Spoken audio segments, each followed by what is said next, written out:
welcome to another money morning routine. Okay, today is a big one as it's the day after closing out July budget and starting August, which means I had to go through my paycheck routine.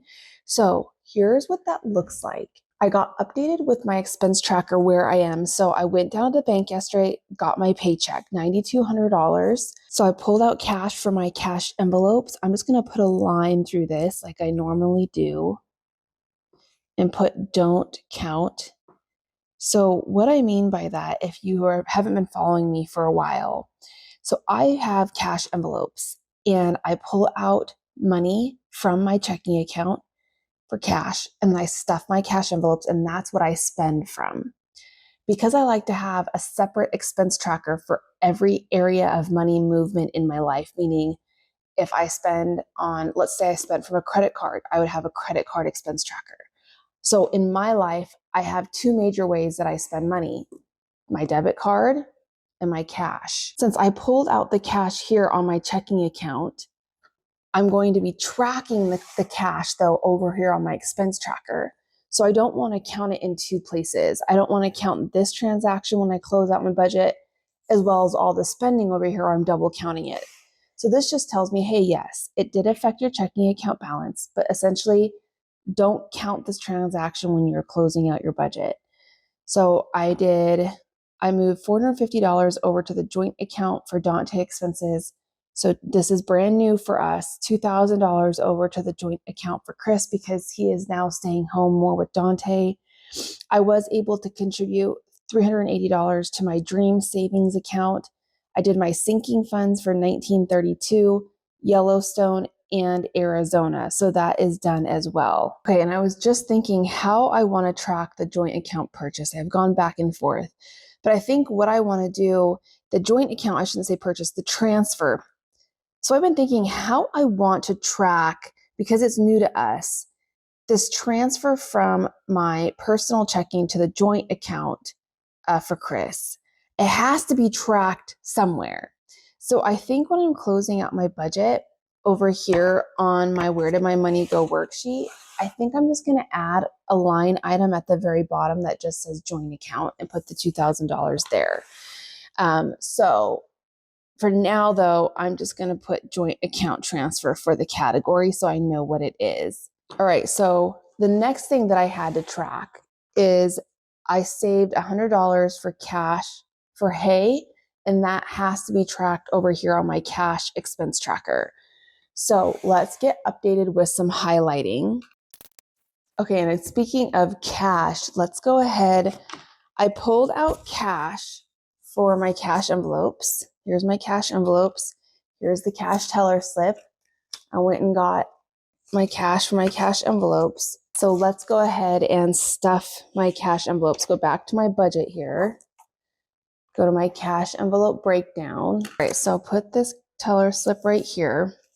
Let's stuff some envelopes. So for food here, I'm doing 3 100s, 8 50s, 1, 2, 3, 4, 5, 6, 7, 8, and 10 20s.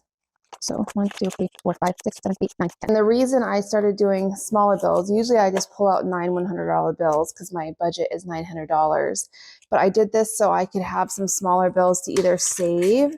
Sometimes when I go to stores, I've noticed now that they don't give me any change or can't cash such big bills for the $100 bills. And so options. Okay, so food has been stuffed. Next one, fun, $150, which is, so 5 20s. So we got 1, 2, 3, 4, 5, 4 10s. So 1, 2, 3, 4, 2 5s. All right, so my fun envelope has been stuffed. Beauty is one $100 bill, so got that. Miscellaneous is 150, look at that. Let's see, household is 250, look at that. And my pets is 50, which is $150 bill. So all of my variable cash envelopes for spending for the month have been filled and stuffed and are ready to be spent. This is always such a good feeling. I can't tell you, I just felt it. So it is an awesome feeling to know you have an exact plan on what you can spend for things that matter to you. Knowing that you've set this plan in place, knowing it honors you, it's what works best for you and your situation, it's going to get you to your goals. And then having a plan for your variable spending, which is where so much of the chaos happens with our spending, is just a really good feeling. So that's done. The next thing, you might be saying, well, Miko, you still have a $100 bill left. I do. It's for my homestead. Remember, we saved $100 for cash for homestead. So I'm going to put 731. I'm going to put, let's say, August pay plus 100. That leaves me $240 for hay savings. So put this in there.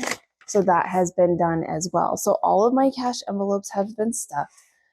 August, I am 100% ready for August. I've already went ahead and got my expense trackers fully updated. Here's what I do need to do. I go to the front of my workbook. So I need to get updated on all of my savings trackers. Okay, I did contribute to Christmas. I didn't contribute to back to school and wedding anniversary, but I did for property taxes and house insurance. So that is 100% done. Another thing I have to work on is my yearly spending overview. So with this, I need to get July filled in now because I have July. So that has to be done as well. Those are the only two things I have left. And then August is underway. And that is my full morning routine.